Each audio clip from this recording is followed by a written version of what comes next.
ৰ'বচোন ৰ'ব কি হৈছে ইয়াত মাছৰ বজাৰ পাইছে এখন ইমান হুলস্থুল কৰি আছে আপোনালোকে আৰে চাওক দাদা ই মোৰ গাৰ্লফ্ৰেণ্ডৰ কাৰণে কি কৰি আছে ইয়াতে আৰে দাদা ইয়াৰ লগত যোনজনী গাৰ্লফ্ৰেণ্ড আছে মোৰ গাৰ্লফ্ৰেণ্ড হয় কি কৰি আছে চব আৰে নহয় দাদা শুনক এইটো হৈছে মোৰ বয়ফ্ৰেণ্ড মই ইয়াৰ লগত 6 বছৰ ৰিলেশ্যনশ্বিপত আছো কিন্তু ই বেটাই আকৌ এজনীৰ লগত চেনি খাই আছে নহয় দাদা মোৰ কথাটো শুনকচোন এই যাৰ লগত আছে সেইটো মোৰ বয়ফ্ৰেণ্ড হয় আমি 5 ইয়াৰ্ছ ৰিলেশ্যনশ্বিপত আছিলো কিন্তু এতিয়া মই বুজিলো সি মোৰ লগত অলপো লয়েল নহয় আৰে কি কৈছা অ বেবী লয়েলিটি মোৰ তেজত আছে তেজত নহয় লয়েলিটি এম্বেছাডৰ তুমি এতিয়া কি হৈছে কেছটো মোক ভালকৈ বুজাই কোৱাচোন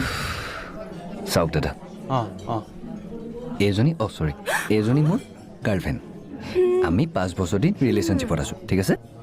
কিন্তু এই মই থকা পিছত ইয়াৰ লগত ৰিলেশ্যনশ্বিপত আছে ৰ'ব মই বুজিছোঁ মোৰ কথাটো শুনক এইজনী নহয় এইজনী আপোনাৰ গাৰ্লফ্ৰেণ্ড হয় দাদা কিন্তু এইজনী কোন আকৌ এইজনী মানে মোৰ ৰ'ব বুজিছোঁ